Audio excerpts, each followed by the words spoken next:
여호와께 감사하라. 그는 선하심이요 그 인자하심이 영원함이로다. 여호와께 감사하고 그의 이름을 불러 아뢰며 그가 하는 일을 만민 중에 알게 할지어다. 그들이 광야 사막길에서 방황하며 거주할 성읍을 찾지 못하고 줄이고 목이 말라 그들의 영혼이 그들 안에서 피곤하였도다.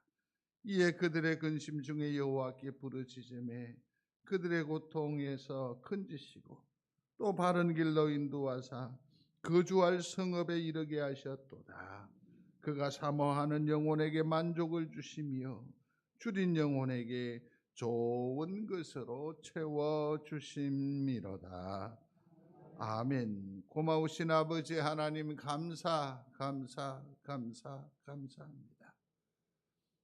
우리의 소용이 풍성하지 않지만 우리의 외양간에 소들도 없고 뭐가 나무가 풍성치 아니하지만 여호와 하나님 앞에 모두가 다 감사하는 것은 주께서 우리의 생사 화복의 주관자이시며 이처럼 혼돈한 가운데에서도 우리의 영혼을 보존하시고 우리의 생명을 영원의 것으로 인쳐주심을 인하여 감사와 영광을 주 앞에 올리워 드립니다.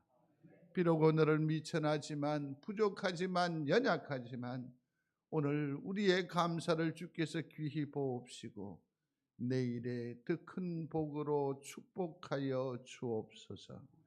감사함으로 주 앞에 예배하오니 주께서 이 예배를 친히 흠양하여 주시옵소서. 예수님 이름으로 기도드리옵나이다. 아멘. 전능하사 천지를 만드신 하나님 아버지를 내가 믿사오며 그 외아들 우리 주 예수 그리스도를 믿사오니 이는 성령으로 잉태하사 동정녀 마리아에게 나시고 본디오 빌라도에게 고난을 받으사 십자가에 못 박혀 죽으시고 장사한 지 사흘 만에 죽은 자 가운데서 다시 살아나시며 하늘에 오르사 전능하신 하나님 우편에 앉아 계시다가 저리로서 산자와 죽은 자를 심판하러 오시리라. 성령을 믿사오며 거룩한 공예와 성도가 서로 교통하는 것과 죄를 사하여 주시는 것과 몸이 다시 사는 것과 영원히 사는 것을 믿사옵나이다. 아멘.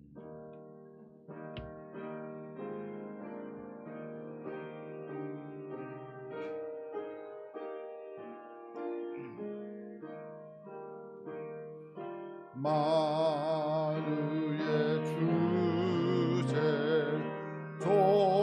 존귀하신 예수 사람이 되신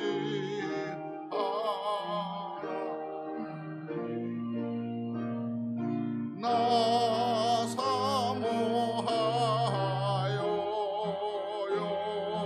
영원히 섬길 내 영광 되신 주로다.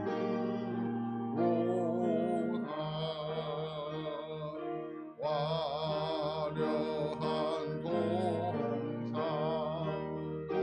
우성한 저수목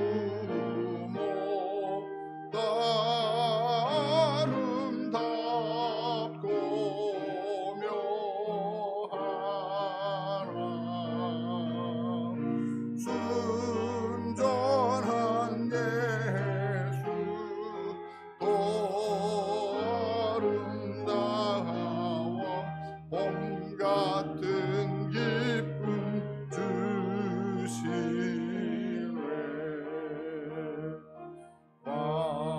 광명한 해와 영랑한 저별이 수많은 별들 빛나니라.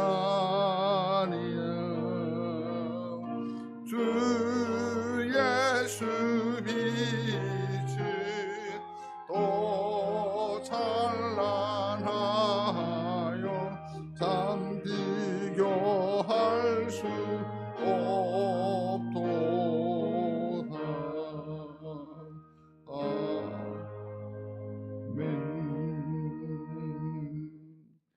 내 영혼아 여호와를 송축하라. 여호와 나의 하나님이여.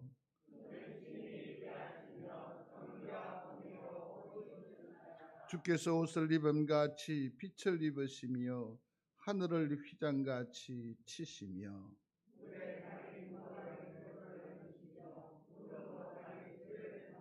바람 날개로 다니시며 바람을 자기 사신으로 삼으시고 불꽃으로 자기 사역자를 삼으시며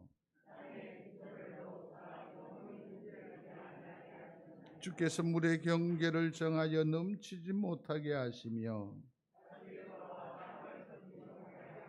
여호와께서 샘의 골짜기에서 솟아나게 하시고 산 사이에 흐르게 하사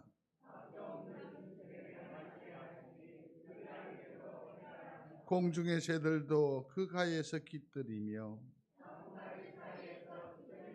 그가 그의 누각에서부터 산에 물을 부어 주시니 아멘.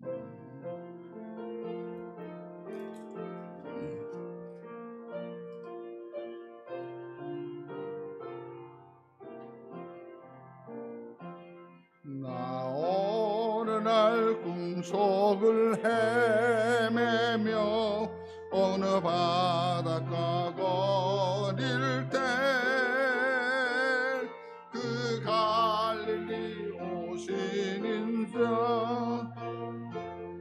나는 무리를 보았네. 나 그때에 확실히 맹인이 눈을 뜨는 것 보았네. 그 갈릴리 오신 이 능력이 나를 놀라게 하였네. 내가 영원히 사모할 주님 의중과 은혜 넘쳐 나 배웠고 그 후로부터 내 구주로 섬겼네. 그 사랑의 눈빛과 음성을 나는 잊을 수 없겠네. 그 갈릴리 오시니 그때에 이 죄인을 향하여 못자국 난 그 손과 옆구리 보이시면서 하신 말 내 지은 죄 사했다 하실 때 나의 죄짐이 풀렸네. 내가 영원히 사모할 주님 참 사랑과 은혜 넘쳐 나 배웠고 그 후로부터 내 구주로 섬겼네. 그 사나운 바다를 향하여 잔잔하라고 명했네. 그 파도가 주 말씀 따라서 아주 잔잔케 되었네. 그 잔잔한 바다의 평온함 나의 마음속에 남아서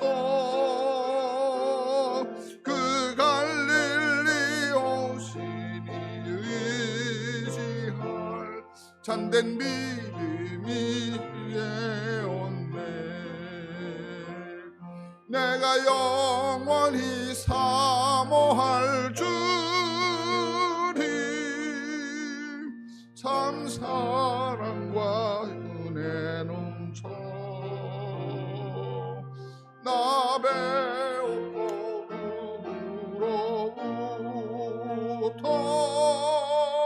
내 구주로 섬겼네. 이 세상에 무거운 짐진 자 모두 주 앞에 나오라. 그 놀라운 은혜를 받아서 마음의 평안을 얻으라. 나 주께서 명하신 복 힘써 전하며 살 동안 그 갈릴리 오신 내 맘에 항상 계시기 원하네. 내가 영원히 사모할 주님 참 사랑과 은혜 넘쳐 나 배없고 부러워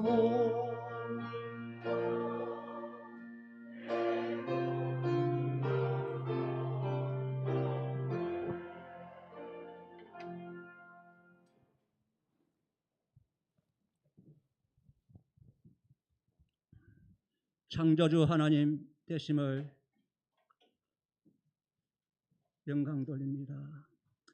갈릴리에 오신 주님이 오늘 성경제에게 이곳에 오시고 저희들의 심령에 오셔서 말씀으로 만나주시고 우리를 택하사 하나님 백성 삼아주심을 또한 감사드립니다. 추수감사주의를 맞이하여 하나님 한 해를 돌아봅니다. 참으로 많은 고난 가운데서도 이루하여 주시고 그 일로로 말미암아 다시 일어나서 하나님 앞에 나가게 하시고 이웃에 가게 하시고 사회에서 하나님의 영광을 드러내게 하심을 또한 감사합니다. 연약합니다. 부족합니다. 그런 중에서도 우리에게 십자가를 주셨습니다. 사명의 십자가를 주셨고 떠나부 직분의 십자가를 주셨고 하나님 은혜를 주셨고 많은 것을 주셨는데 우리는 아버지여 세상의 방법대로 견고한 성을 쌓고자 할 때가 너무나 많이 있었습니다. 그것이 다 우리를 지켜주는가 싶어서 그것에 매달릴 때가 너무나 많이 있었습니다. 하나님 사랑하기보다는 내 이웃을 사랑하기보다는 내 가족을 사랑하기보다는 돈을 사랑하고 또 아버지 취미생활에 바빠서 또 아버지 모든 것에 세상의 소리에 귀 기울여서 우리가 하나님 중심보다는 사람의 중심, 세상의 중심으로 살 때가 너무나 많이 있었습니다. 그럼에도 불구하고 코로나를 통하여 다시 우리가 깨닫게 하여 주시고 그 말씀을 통하여 다시 일어나라고 오늘도 말씀하실 줄 믿습니다. 아버지 그 말씀이 떨어지는 시간 되게 도와주시고 그 말씀으로 다시 성령의 충만을 얻어서 예수 이름으로 능력을 받아서 하나님 일을 감당할 수 있는 우리 성령제에게 온 성도가 되게 도와주시기를 간절히 바라옵나이다. 하나님 잘못했습니다. 너무나 잘못했습니다. 우리를 판단하고 또한 세상을 판단하고 또 내 아버지 형제를 판단하고 아버지 또한 아버지 우리가 아버지 사랑하기보다는 내 속에 많은 큰 들보가 있는데도 불구하고 우리가 우리 육신의 모습을 가지고 내가 무너뜨리고자 할 때 연약했습니다. 그러나 하나님 다시 일어나서 아버지 하나님 만져주시고 우리를 주라여 주시기를 간절히 바라옵나이다. 우리 교회가 세상에서 아버지 이웃의 사회에서 하나님의 모습을 나타낼 수 있도록 하나님 오늘 함께 해주시기를 간절히 바라옵나이다. 청교도인들이 참으로 미국 땅에서 하나님 사랑함으로 말미암아 그들이 추수감사주의를 지킨 것 같이 우리의 심령이 다시 우리의 마음이 합하여져서 동력자가 되어져서 아론과 홀이 되어져서 하나님의 영광을 하나님의 동력자가 되어지는 아름다운 출발이 되어질 수 있도록 앞날에도 함께 해주시고 주님 부르시는 그날까지 이 땅에 오실 그날까지 서로 손잡고 견고하게 하나님 말씀으로 세워질 수 있도록 도와주시옵소서. 하나님 담임 목사님 특별히 귀가여 주시기를 합니다. 목회 사역 감당할 때 홀로 감당하고 있습니다. 하나님 덕도 우리 성도들이 우리가 기도하게 하시고 우리가 동력자가 되어질 수 있도록 사역을 잘 감당할 수 있는 우리 담임 목사님 되게 도와주시고 아버지 동력하는 박 목사님에도 함께 해주셔서 그 사역을 잘 이루어갈 수 있는 하나님의 사명을 잘 감당할 수 있도록 가정에도 복을 허락하여 주시기를 간절히 바라옵나이다.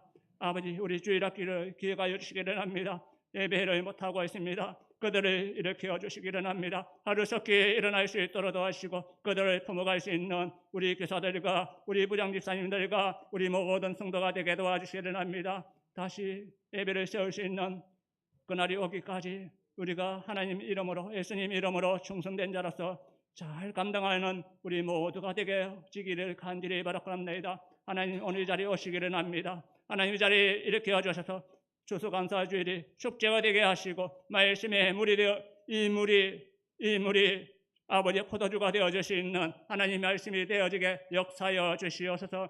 하나님 마음을 드리고 믿음을 드리고 우리 몸을 이 자리에 드렸습니다. 하나님 축사하여 주셔서 아버지여 갑절로 오늘을 충만케 하여 주시옵소서. 오늘도 역사하시고 하나님 은혜 주실 예수님 이름으로 기도하옵나이다.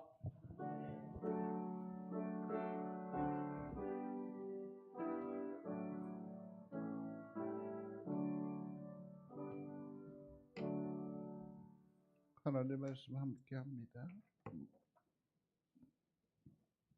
마가복음 5장입니다.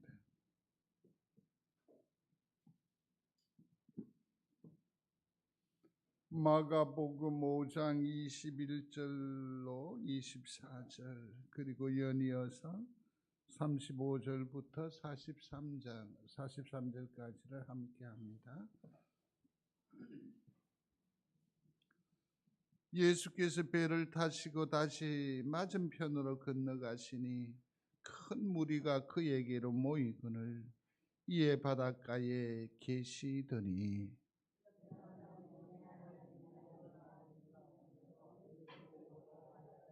간곡히 구하여 이르되 내 어린 딸이 죽게 되었사오니 오셔서 그 위에 손을 얹으사 그로 구원을 받아 살게 하소서 하거늘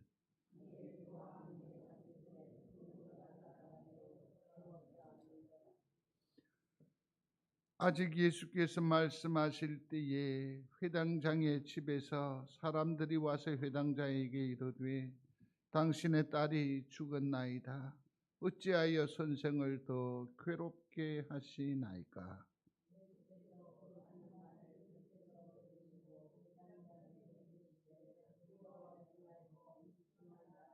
베드로와 야고보의 형제 요한 외에 아무도 따라옴을 허락하지 아니하시고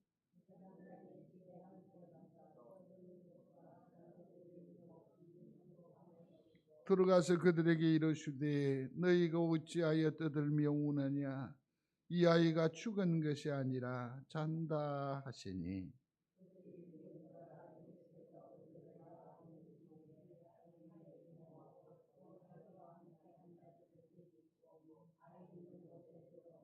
그 아이의 손을 잡고 이르시되 달리다굼 하시니 번역하면 곧 내가 네게 말하노니 소녀야 일어나라 하심이라.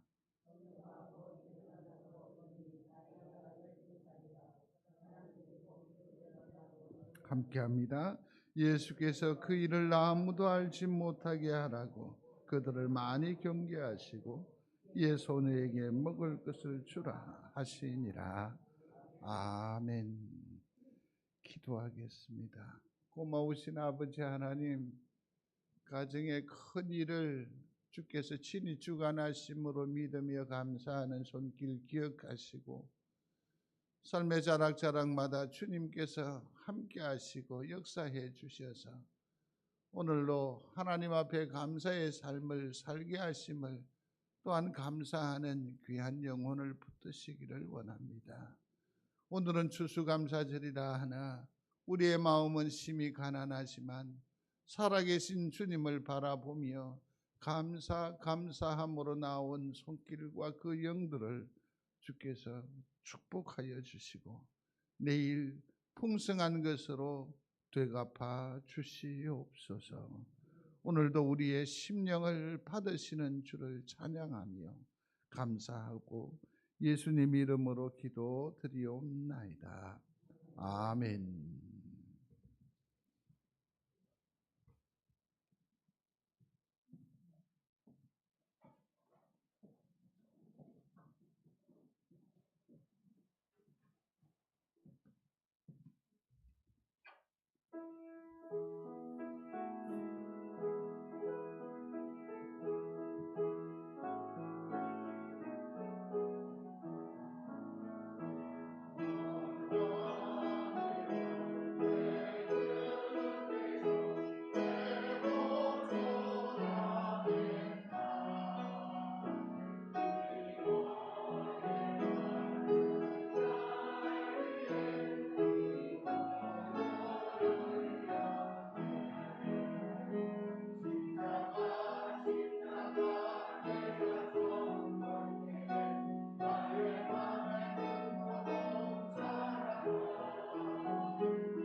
우리가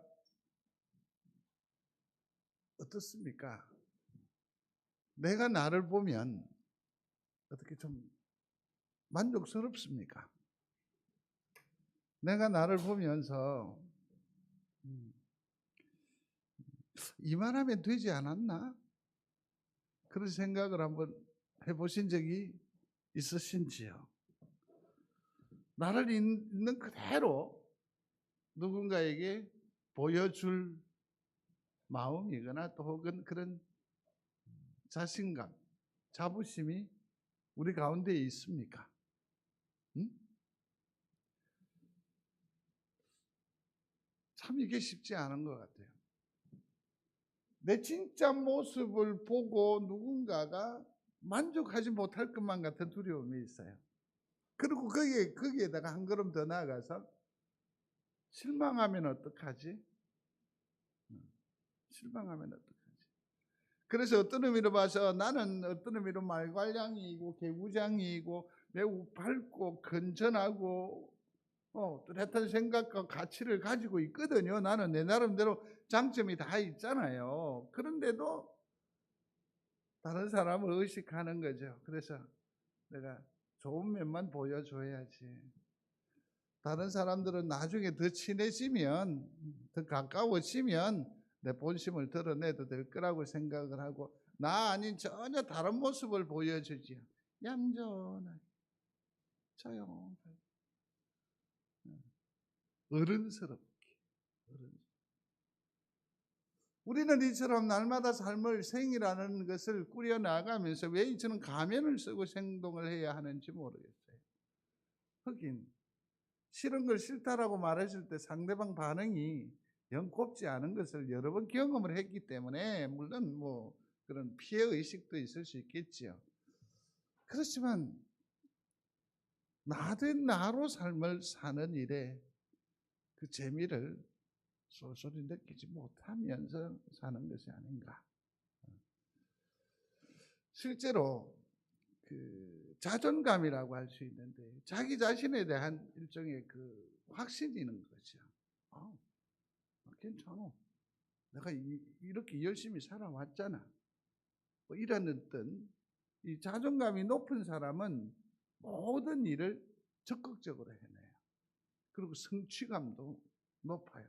무엇이든지 도달할 수 있고 이룰 수 있어요. 그러나 상대적으로 자존감이 아주 낮은 사람은 정말 손쉽게 이룰 수 있는 기쁨도 누리지 못할 뿐만 아니라 그 행복마저도 뭡니까? 꿰차지 못하는 그런 안타까운 것이 많아요. 여러분 곰곰이 생각해 보십시오. 덥석 짚지 못해서 아쉬워했던 일들이 훨씬 더 많은 것 같아요. 내가 성취하고 되어진 일들이, 성취한 일들이라고 하는 것은 좀 더 정확히 말하면 주께서 주신 은혜요. 되어진 일이지. 내가 딱 계획하고 입안하고 성실하게 실천하고 도전하고 그렇게 해서 이룬 일들은 그리 많지 않은 것 같아요. 결국 뭐냐면 자존감이라는 것이 여러분 너무 낮아서 그렇다라는 거죠. 한 예를 들면 여자친구가 헤어졌단 말이에요. 그러면 자존감이 낮은 사람은 뭐라고 하느냐면 난 안 될 거야 그런데. 근데 자존감이 좀 높은 친구는 뭘 한다고요? 그래도 괜찮아. 또 사귀면 되지. 지구의 반은 그렇게 해서 자기 스스로를 옥죄이지 않아요?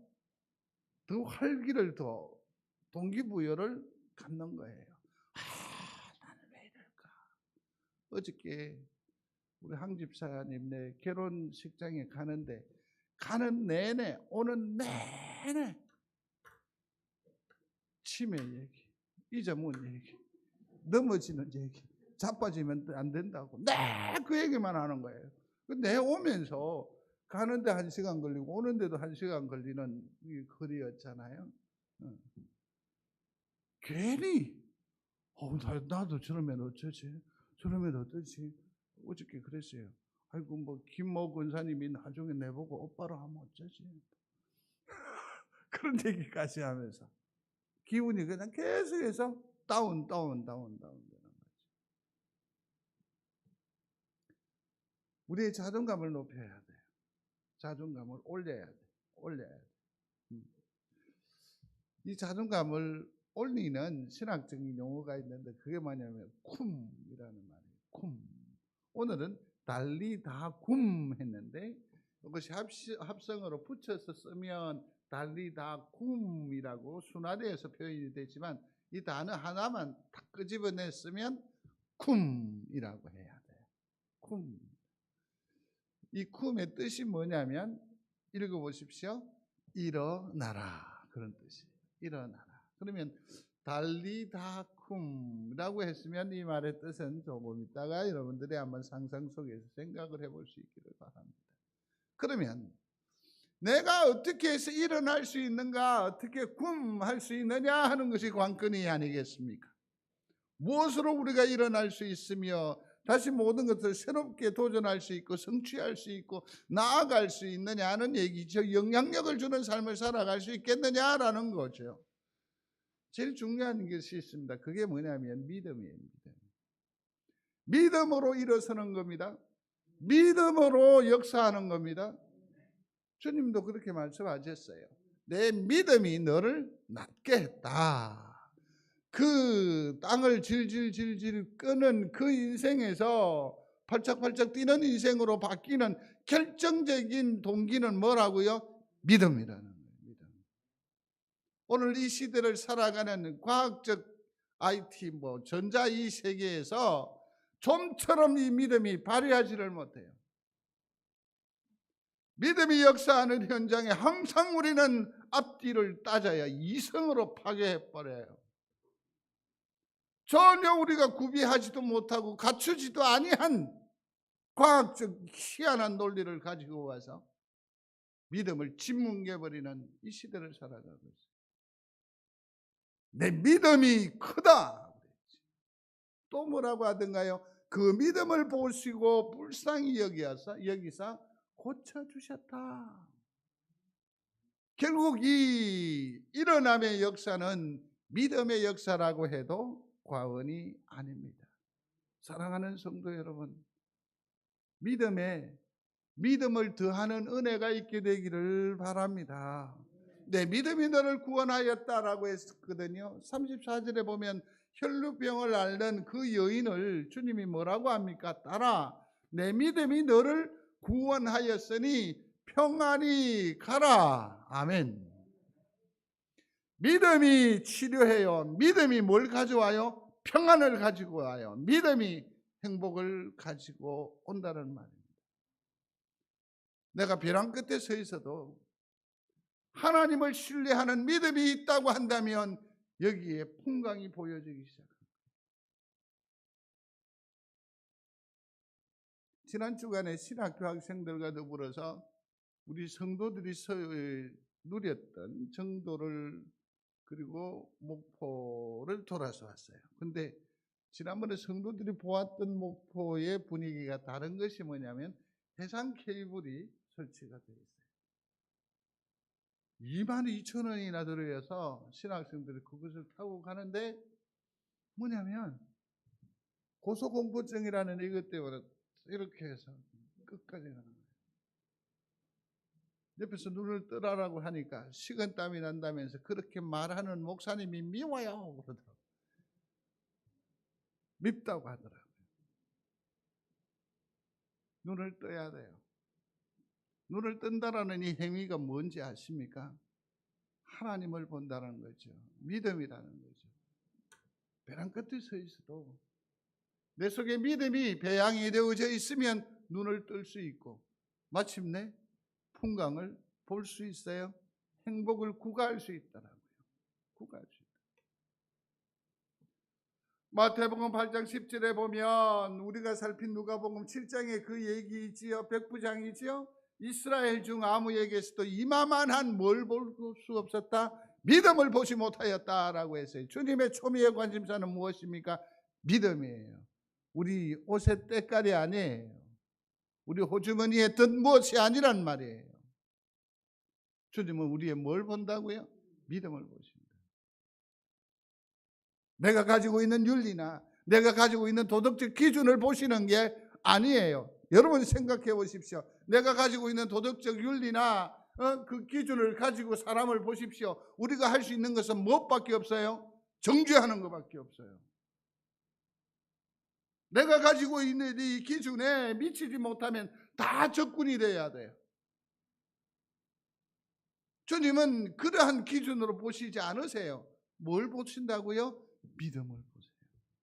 와, 그러면 우리가 가지는 믿음의 크기와 분량은 또 그 지든 대단해야 될 거다라는 영적인 부담감이 있을 것인데 조금 이따가 살펴봅시다.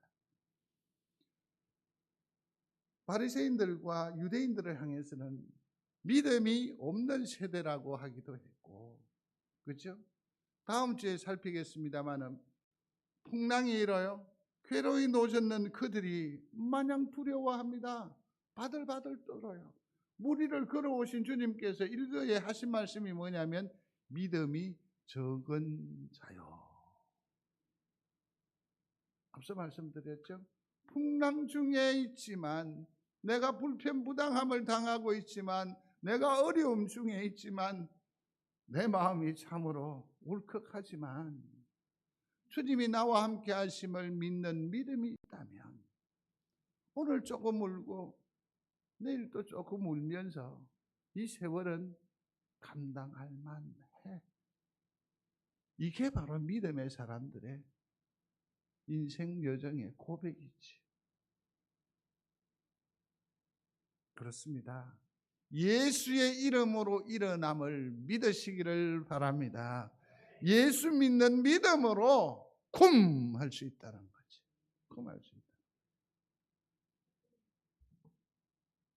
나의 믿음은 어떻습니까? 나의 믿음은 하나님 보시기에 큰 칭찬은 득하지 못하더라도 어느 정도 수준에 이르렀다라고 생각을 하십니까? 참 희소식이 들려지지요. 백신이 개발되었다. 미국의 그 화이자에서 발표하지 않았습니까? 트럼프는 분해하지요. 대선 기간 중에 이것이 발표가 됐으면 더 많은 표를 얻었을 것인데. 그런데 곧 이어 들려오는 암울한 소식이 있어요. 그게 뭐냐면 이 백신이 우리 손에 들어오기까지는 내년 4, 5월이라고 해요. 황 목사가 장담합니다. 내년 4, 5월에 우리 백신 못 맞아요. 연말 되어야 돼요. 연말 되어야 돼요. 정부도 아직 저 구체적인 대안을 말하고 있지 않아요. 연말까지 2023년 연말까지는 어찌든지 버텨내야 돼. 버텨. 이기는 자가 되시기를 주의 이름으로 축원합니다. 절대로 목사 허락 없이나 아프지도 말고 죽지도 마십시오. 어쨌든 조심하시고 어쨌든 버티셔야 돼요. 이제는 공공장소에서 마스크를 안 쓰면 과태료가 10만 원이라고 하더라고요. 10만 원이라고. 내년 연말까지는 어찌든지 버텨야 돼요. 어찌든지 버텨. 백신이 되면 모든 것이 다 해결될 줄 알았는데 이거 더 기다려야 된다니까. 화나기도 하고 짜증나기도 하죠. 그러나 목사는 더 화가 나요. 처음에 이 마스크가 등장했었을 때 제가 분명히 말씀드렸어요. 여러분, 이것은 에티켓에 관한 문제입니다. 교회 안에서 예배드리다가 확진자가 나오면 세상에서 뭐라 하겠노? 교회에서 모범을 비해야지. 예수 사랑이란 게 뭔데? 그러면서 기도를 제안했어요. 찬양을 하지 못하게 했어요. 예배하지 못하게 했단 말이에요. 정말 우리의 백신은 무엇입니까? 유일하고 가장 강력한 백신은 예수 그리스도임을 믿습니다. 근데 우리는 예수 그리스도라고 하는 이 백신을 안고 있으면서도 오직 세상적인 기준으로 살아왔어요. 그래서 우리 신앙 문제는 이제 완전히 박살이 나버렸어요. 여러분, 코로나 이전과 이후로 교회의 모임의 숫자를 생각해 보시고 성도들의 면면을 살펴보십시오.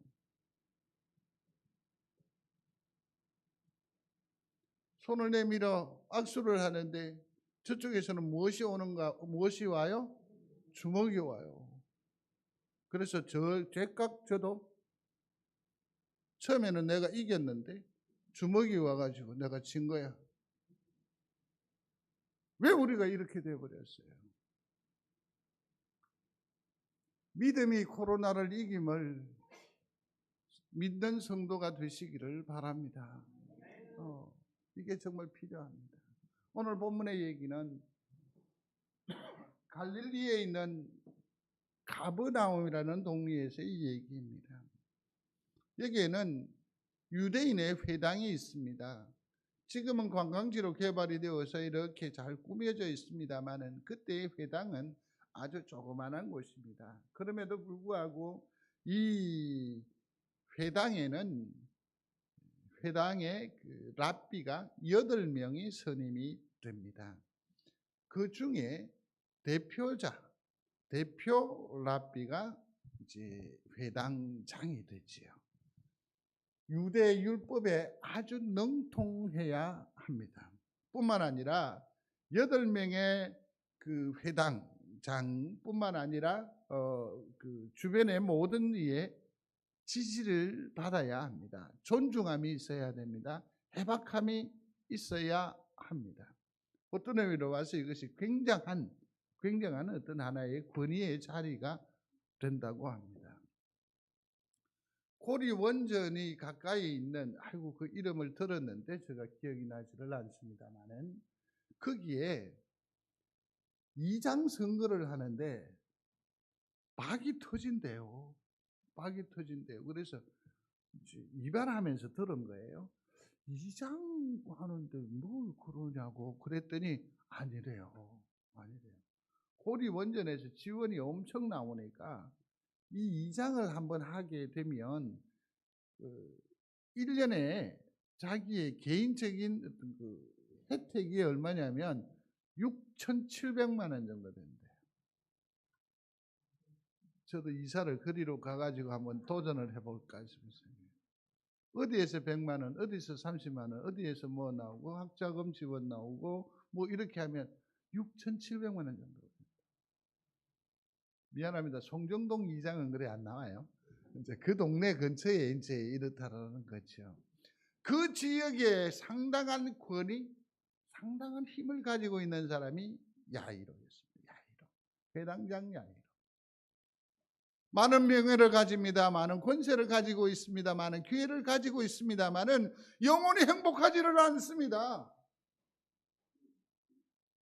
아람 사람 나아만이 구국공실이지 않습니까? 수많은 전쟁의 영웅 아니겠습니까? 그럼에도 불구하고 그의 영혼이 평온할 수 없었습니다. 왜? 속이 문드러져 들어갔기 때문에. 그러나 이 또한 이겨낼 수 있어요. 왜냐하면 내 몸이 아픈 건 또 내가 감당할 수 있잖아요. 우리는 어른이니까.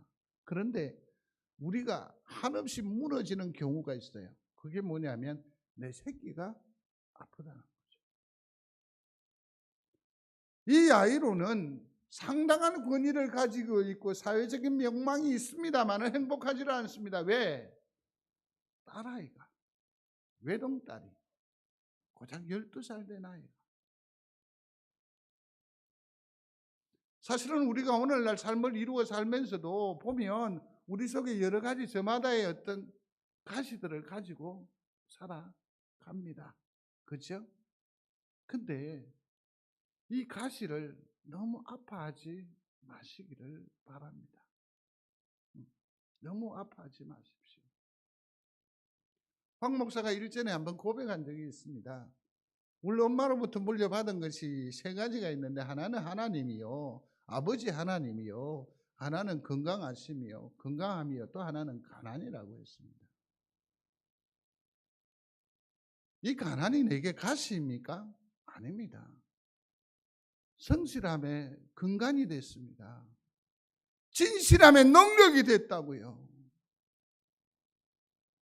가시가 있기 때문에 기도할 수 있어요. 가시가 있기 때문에 하나님 앞에 나아갈 수 있단 말이에요. 모든 것이 풍성하고 따뜻한 침대에서는 하나님 보이지 않아요? 새벽이 없지요? 많은 벌이가 있으면 예배가 필요하던가요? 아니요. 기껏 회복해서, 기껏 살려두어서, 기껏 하나님의 은혜의 장중에 딱 붙들어 주었더니 예배를 잃어버려요. 이건 가시의 유익을 모르기 때문에. 이 아픈 손, 어린 딸로 말미암아 회당장 야이로에게 엄청난 일이 일어납니다. 그게 오늘 본문의 얘기입니다. 거기에서 들려오는 소리가 있었으니 소리 해보겠습니다. 달리다굼. 여기서 아까 잠시 설명을 드렸는데 이 달리다라는 것은 작은 여자아이를 말하는 거죠. 그러면 여기서 말하는 구음은 뭐라고 한다고요? 일어나라. 이걸 하나로 연결하면 소녀야 일어나라. 그런 의미입니다. 소녀야 일어나라. 이 귀한 내 마음에 엄청난 부담이요, 아픈 가시, 아픈 손인 이 아이 문제로 말미암아 밤잠을 이루지 못합니다. 간밤에 아이가 시름시름 앓습니다. 핏기는 점점 사라져갑니다. 입술은 새파래집니다. 호흡은 가파진단 말이에요. 이 어린 것이, 이 가녀란 것이 생명이 꺼져가는 것을 바라보고 있는 이 아비 야이로는 어떻게 했어요? 어떻게 했어요? 근데 그가 들었다는 거죠. 달리다굼. 많은 아픔 중에 있습니까? 주의 음성을 듣게 되기를 바랍니다. 달리다굼. 성도들을 향한 주님의 음성임을 믿습니다. 그러면 이 야이로의 믿음은 어느 정도 무엇이었느냐? 한번 생각해 볼 필요가 있을 것입니다. 주님을 위대한 뭐로? 의사로 믿는 믿음입니다. 근데 적은 믿음이라고 표현을 했어요. 이 시대에 예수님을 따름하던 대부분의 무리들이 가졌던 아주 초보적이고 기본적인 믿음이 바로 이런 믿음이었습니다. 그에게 가면 뭐한다? 나음을 입는다라는 거지. 그러니까 한때는 주님 주변에 모여든 그 무리들의 면면을 보면 다리 저는 사람들, 불편한 사람들, 병자들만 쭉 모여요. 그래서 주님이 마치 뭡니까? 의사가 되는 거죠. 물론 주님의 사역은 3대 사역 가운데 치료하심이 있습니다만은 어쨌든 이 야이로는 예수님을 고백할 때 우리처럼 주는 그리스도시요 살아계신 하나님의 아들이십니다. 주님은 만왕의 왕이십니다. 나의 영원한 구주가 되십니다. 이러한 좀 내용이 있는 고백을 해야 할 건데 그는 오직 뭡니까? 딸아이의 나음과 관련한 의사로 보는 아주 22절에 보면 회당장 중 하나인 야이로라 하는 이가 와서 예수를 보고 발 아래 엎드려 뭐한다? 많이 구하여. 이 말은 뭡니까? 또 구하고 또 구하고 또 하고 강청한다라는 말도 아마 여기 포함이 다 되는 거죠. 구하고 구하고. 같이 한번 읽어보겠습니다. 내 어린 딸이 죽게 되었사오니 죽게 되었사오니 얼마나 절박한지 모릅니다. 내 어린 딸, 여기는 다른 성경 보면 12살이요 외동딸이라고요. 누가복음 8장에 나와 있어요. 오늘 본문 가운데에서도 보면 5장 저 끝부분에 한번 확인해 보시겠습니까? 끝부분 쪽으로 가보십시오.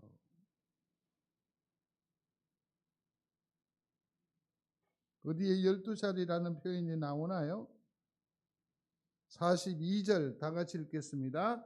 소녀가 곧 일어나서 걸으니 나이가 사람들이 곧 크게 놀라고 놀라거늘. 아멘. 누가복음에서는 그가 외동딸이라는 말이라고 외동딸이라는 말까지 확정해서 기록해 두고 있습니다. 기록해 두고 있습니다. 이 딸아이의 생명 여기에만 관심. 그러니까 예수 그리스도는 하나의 수단이에요. 예수 그리스도는 하나의 방법일 뿐. 그런데 우리들의 믿음도 보면 대부분 이 수준에서 그치고 있어요. 양태석이라고 초등학교 동창인데 몇 년 만에 전화가 왔어요. 몇 년 만에. 앵글 있죠? 앵글 같은 거 하는 이런 업체를 하는데 전포동 그 큰 길가에 있어요. 하늘아, 오랜만이네. 부탁이 하나 있다. 뭔데? 기도 좀 해도. 코로나 때문에 영 아무것도 안 된다. 뭐 이런 얘기지. 아무것도 안 돼. 예수 그리스도가 그런 수단인 경우가 종종 있어요. 잘 되기 위해서. 우리 중에서도 마찬가지입니다. 내가 열심히 신앙생활을 감당을 사는데 뭐 일이 다 꼬이는 거야. 어려워지는 거야. 지금은 함께하지 못합니다만 모 권사님이 뭐라고 하느냐면 자식들이 한두 번씩 엎어지고 자빠져요. 그럴 수 있어요. 그런데 뭐라고 하시냐면 내가 잘못 믿어서 그렇다고 하는 거예요. 그러면서 무너지는 거죠. 무너지는 거죠. 아쉽습니다. 이 야이로의 믿음은 어쩔 수 없는 믿음, 초보적인 믿음일 수밖에. 또 하나 더 나가 보면 그러나 그 속에는 뭐가 있어요? 절박함이 있어요. 절박함. 이러한 것을 총칭해서 성경은 뭐라고 하느냐면 작은 믿음이라고 해요. 성도들은 큰 믿음의 사람입니까? 작은 믿음의 형편입니까? 겨자씨만한 믿음. 겨자씨만한.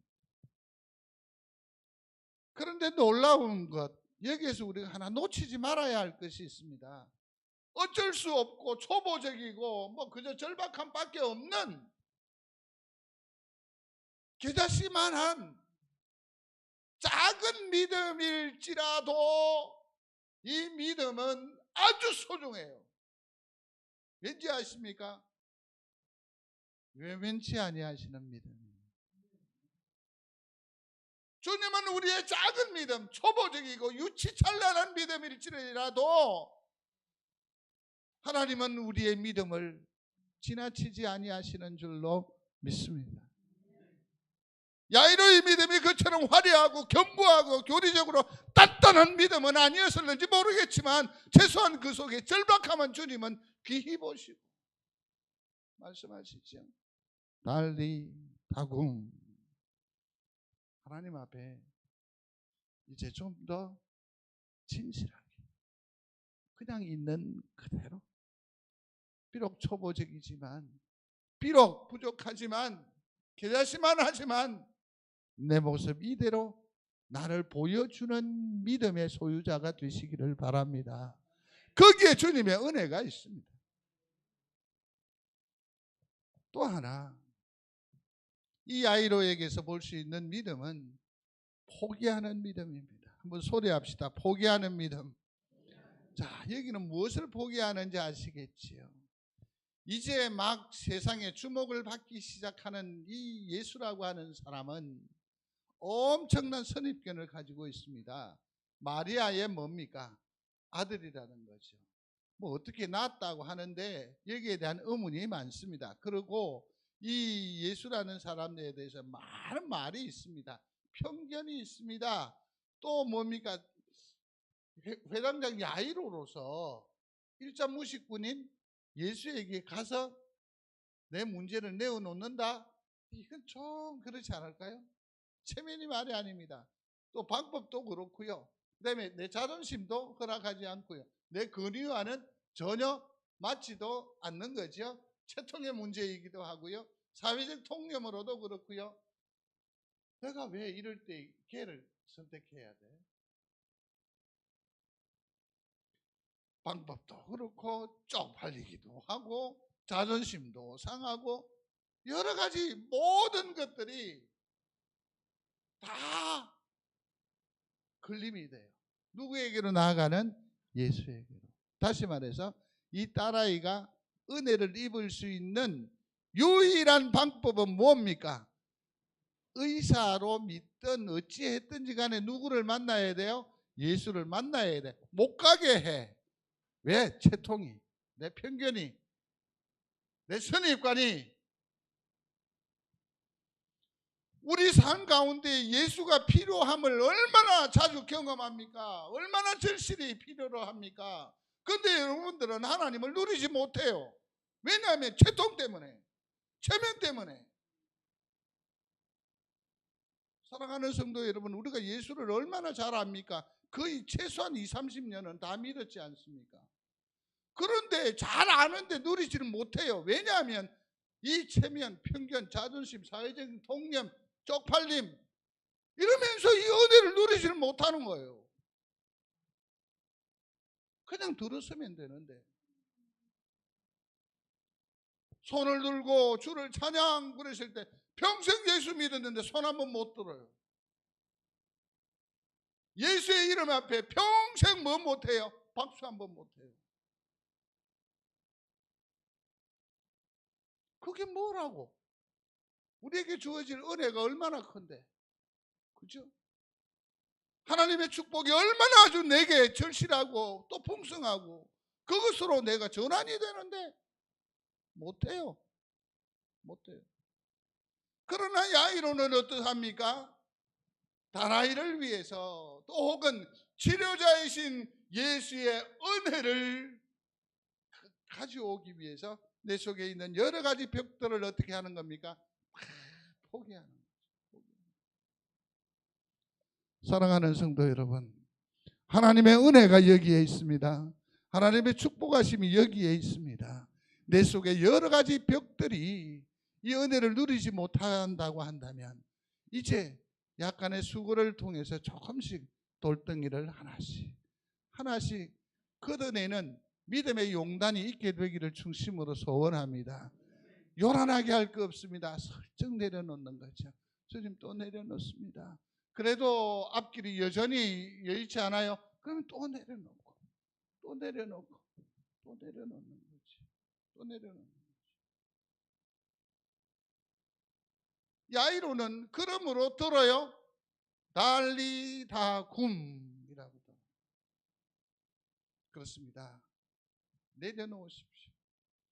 그러나 포기하지 말아야 할 것이 있습니다. 참 시대를 회화하는 이 개구리가 먹혔어요. 그런데도 끝까지 뭐 해요? 포기하지 않아요. 그러면서 목을 저리 조르잖아요. 누가 승리자겠어요? 개구리가 정말 참 너무 무모하지 않아요?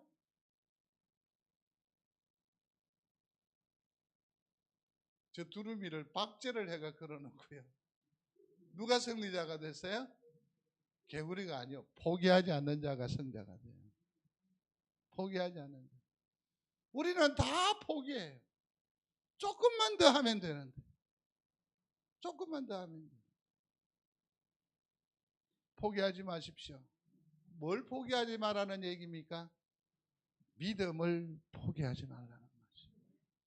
믿음을 포기하지 아니하는, 그래서 마침내 주의 은혜를 덧입는 우리 성도가 되시기를 바랍니다. 내가 가지고 있는 것이 비록 작고 유치하고 아주 표피적이고 그 다음에 겨자씨만한 믿음이지만 다른 것 내려놓고 이 믿음을 붙들고 나아가면 주께서 내 삶을 일으키실 줄로 믿습니다. 굼하게 해주실 줄로 믿습니다. 세 번째입니다. 같이 읽겠습니다. 야이로의 믿음은 인간적인 믿음의 한계를 넘어서는 것이다. 인간적인 믿음의 한계. 사람이 말해요. 35절 같이 읽습니다. 회당장 집에서 사람이 와서 말하되 당신의 딸이 죽었나이다. 선생을 더 이상 괴롭게 마옵소서. 중간에 우리가 성경을 읽을 때 21절부터 24절을 읽고 바로 35절로 넘어갔어요. 이 중간에 무슨 얘기가 나옵니까? 혈루증 앓은 여인 얘기가 나와요. 그러니까 주님이 바로 안 오시고 이 쓸데없는 아무도 돌아보지 않아도 될 그러한 여인들과 여인의 문제를 치료하신다고. 그 사이에 무슨 일이 일어난 겁니까? 아이가 죽었다. 이러면 여기서 끝내야죠. 우리도 마찬가지죠. 살아있을 때, 가능성이 있을 때 열심히 기도합니다. 도전합니다. 주의 은혜를 사모합니다. 그러나 하나님께서 그 아이를 거두어 가셨다. 결과적인 어떤 성과를 이루지 못했을 때 우리는 어떻게 합니까? 딱 접잖아요. 한계사항이 이런 거지. 그러나 야이로는 여기에도 여전히 작동하는 능력이 있어요. 그게 뭘까? 믿음. 그러면 여기에 어떤 믿음일까? 한계사항에 있는 여기에 어떤 믿음일까? 같이 읽어봅니다. 죽은 자를 살리시는 구세주. 죽기 전에 문제가 아니라 죽었다. 그러면 끝? 아니야. 뭐죠? 죽은 자를 살리우는 주님으로 믿는 거죠.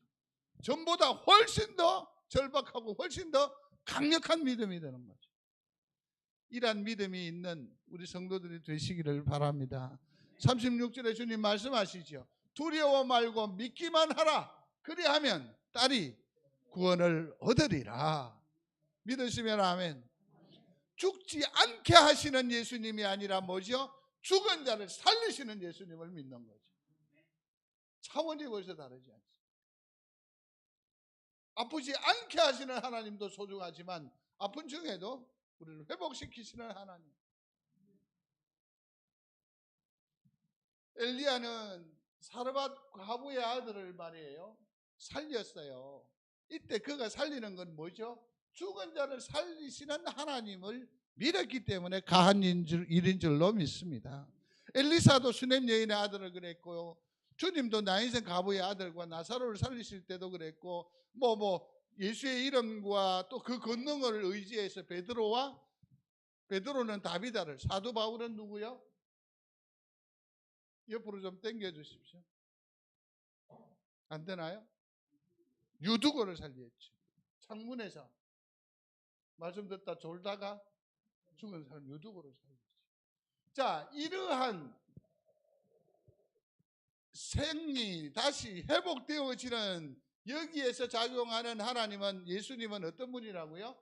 죽은 자를 살리시는 하나님. 내 삶에 있어서 이미 끝난 일들이 참 많죠. 의외로 많습니다. 그런 관계도 의외로 많아요. 그러나 다시 한 번 더 우리 가운데 믿음이 회복되기를 바랍니다. 뭡니까? 죽은 자를 살리우시는 하나님. 그러므로 우리의 기쁨이 회복되는 은혜가 있게 되기를 주의 이름으로 축원합니다. 축원합니다. 들어오시면서 봤어요? 이쁘지요? 크게. 또 밤에는 이래.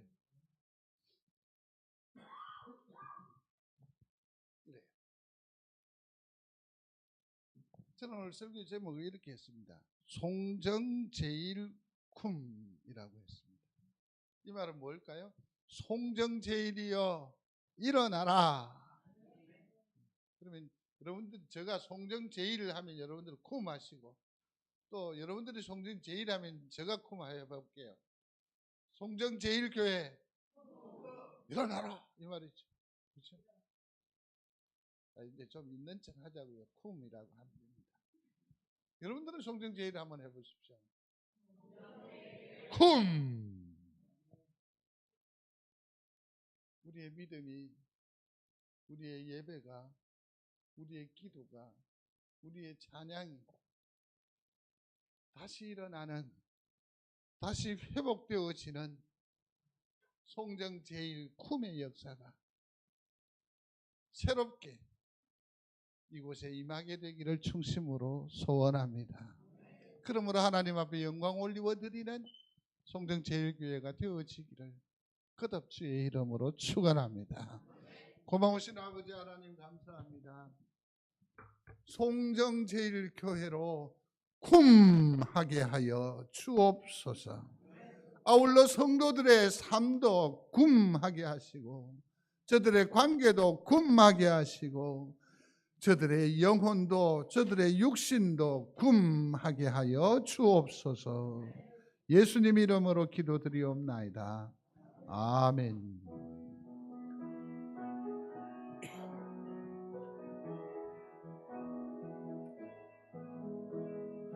나의 등 뒤에서 나를 도우시는 주, 나의 인생 길에서 지치고 고나여 매일처럼 주저앉고 싶을 때 나를 밀어주시네.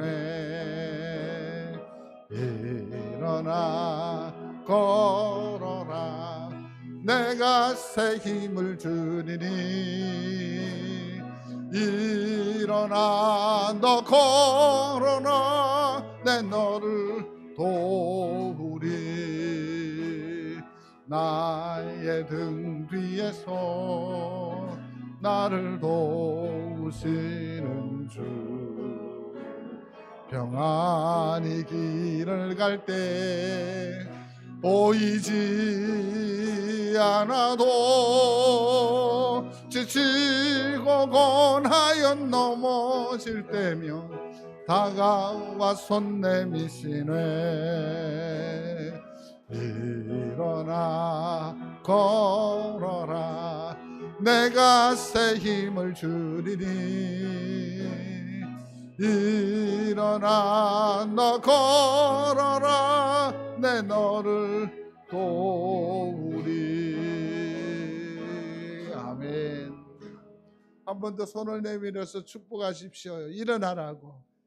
굼하십시오. 굼하십시오. 굼하십시오. 굼하십시오. 예, 감사합니다.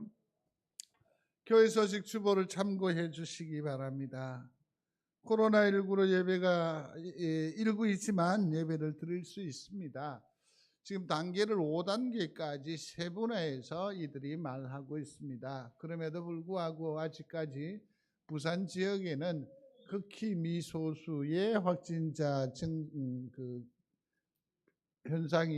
현상을 통해서 예배하는 데 그다지 큰 어려움이 없는 것이 사실입니다. 그러나 이는 정말 순식간에 발생할 수 있고 위기에 처할 수 있습니다. 그러므로 각자가 특별히 건강에 유의해 주시기를 바랍니다. 사실은 오늘이 추수감사절입니다. 모든 것이 풍성해야 하고 또 모든 것이 감사 감격이 흘러 넘쳐야 할 터인데 우리는 지금 너무 위축되어져 있어 감사하지 못하는 그런 안타까움이 있습니다. 그러나 저는 믿습니다. 오늘의 감사가 내일의 축복이 될 줄로 믿습니다. 목사는 너무 속이 상합니다. 그게 뭡니까? 봄에도 그랬고 여기에도 주님의 피와 살을 나누는 성찬식도 미루었고 또 아이를 입교하는 일도 제대로 이루지 못하는 너무너무 속상해하고 있습니다. 그래서 오늘 또 혹은 봄에 하지 못했던 성찬 예식은 어떤 일이 있더라도 그때는 시행하려고 합니다. 성탄절에는 우리 성찬 예식과 또 성례전이죠. 세례 입교까지 다 그때 이행하려고 합니다. 이 점 성도들 이해해 주시고 더욱더 기도해 주시기를 충심으로 소원합니다. 그래서 오늘은 추수감사절이기도 해서 나가실 때에 조그마한 떡으로 나누어 준비했으니까 나가 챙겨가시면서 하나님 앞에 감사하는 그런 오늘 하루의 삶이 되시기를 바랍니다.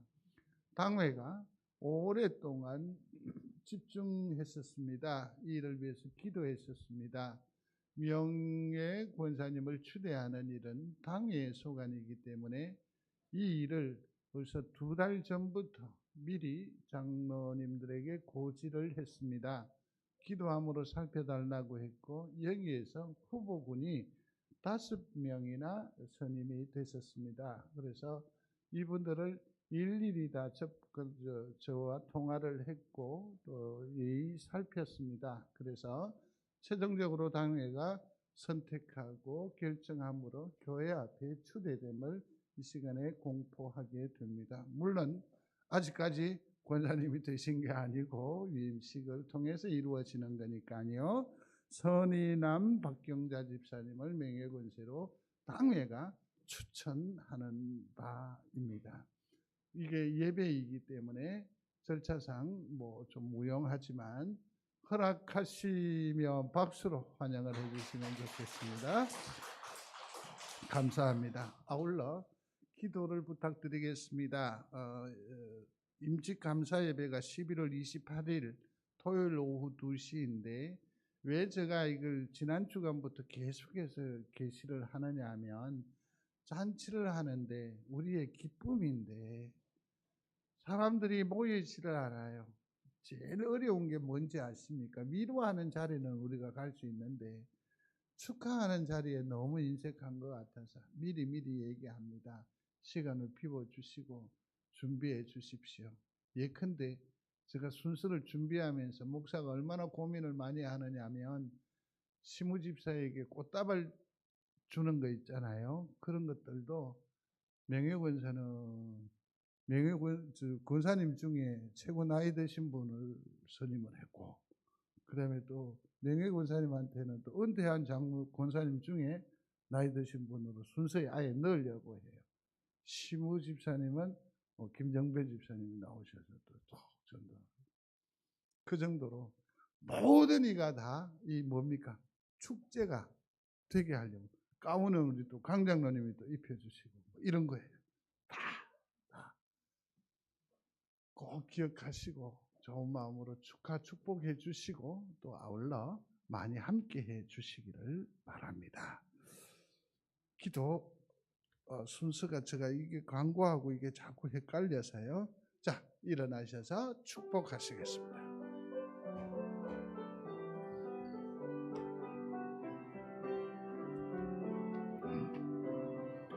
여기에 모인 우리 주의 은총 받은 자여라. 주께서 이 자리에 함께 계심을 아노라. 언제나 주님만을 찬양하며 따라가리니 시험을 당할 때도 함께 계심을 믿노라. 이 믿음도 굳세라. 주가 지켜주신다. 어두운 밤에도 주의 밝은 빛 인도하여 주신다. 주의 뜻을 이루지는 날까지 믿음도 굳세라.